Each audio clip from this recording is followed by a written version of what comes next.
Wherever you go, whatever you do, throw a little at it. Omax, Vest and Briefs.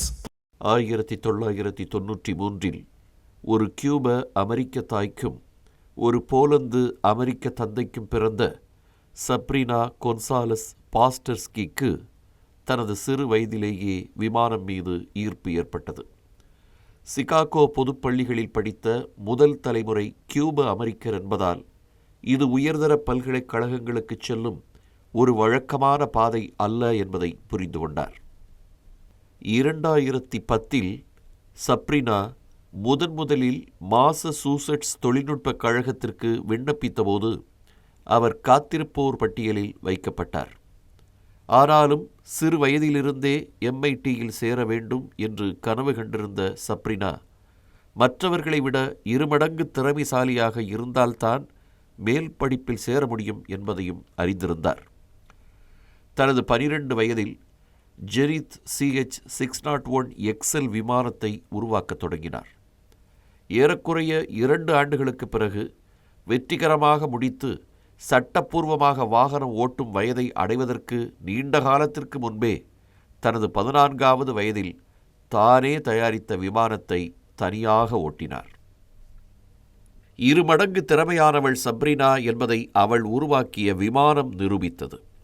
அந்த முழு செயல்முறையையும் தனது யூடியூபில் அவர் ஆவணப்படுத்தியிருந்தார்.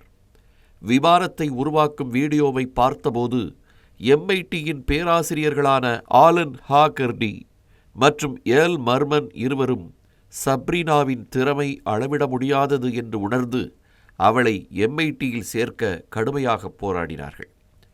காத்திருப்பு பட்டியலில் வைத்த MITயில் சப்ரீனாவுக்கு இடம் கிடைத்தது.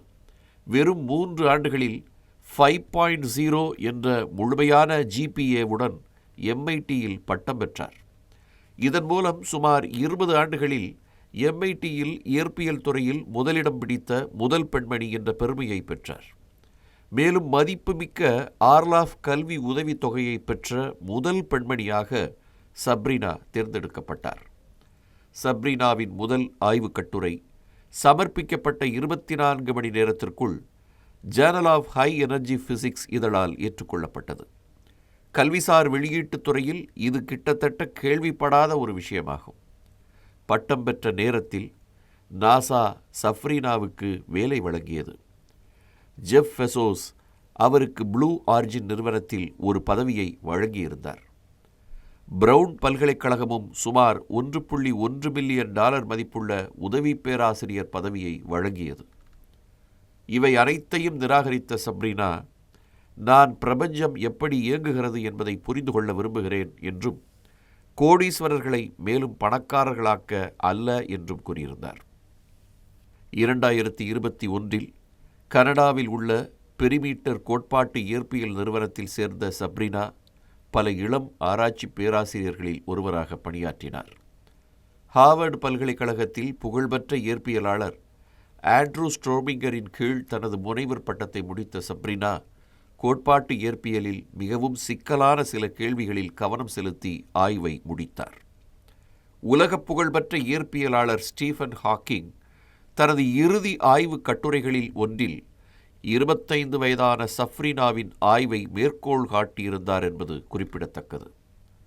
ஐன்ஸ்டீனின் பொது சார்பியல் கோட்பாடு மற்றும் குவாண்டம் இயக்கவியல் என்ற 2 கருத்துக்களின் மீது இன்றைய இயற்பியல் இயங்கி வருகிறது.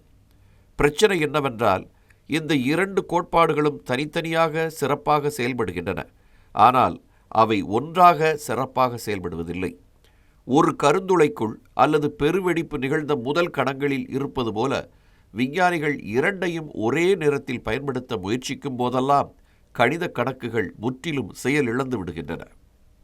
அறிவியலில் தீர்க்கப்படாத மிகப்பெரிய புதிர்களில் ஒன்றான இந்த இடைவெளியை சரி செய்யும் ஆய்வுகளில்தான் சப்ரீனா ஈடுபட்டுள்ளார். அடுத்த ஐன்ஸ்டீன் என்று அழைத்தபோது அதை எதிர்த்த சப்ரீனா தான் ஒரு பட்டதாரி மாணவி மட்டுமே என்றும் கற்றுக்கொள்ள வேண்டியது ஏராளம் உள்ளது என்றும் ஐன்ஸ்டீன் என்று அழைப்பதற்கு தான் தகுதியானவள் அல்ல என்றும் கூறியுள்ளார். மேதமை அனுமதிக்கு காத்திருக்காது என்பதை நிரூபித்த சப்ரீனா திறமையை என்றென்றும் காத்திருப்போர் பட்டியலில் வைக்க முடியாது என்பதையும் சில சமயங்களில் நிறுவனங்கள் கிட்டத்தட்ட நிராகரிக்கும் நபர்களே அந்த துறையை வரையறுப்பவர்களாக மாறுகிறார்கள் என்பதையும் நிரூபித்திருக்கிறார்.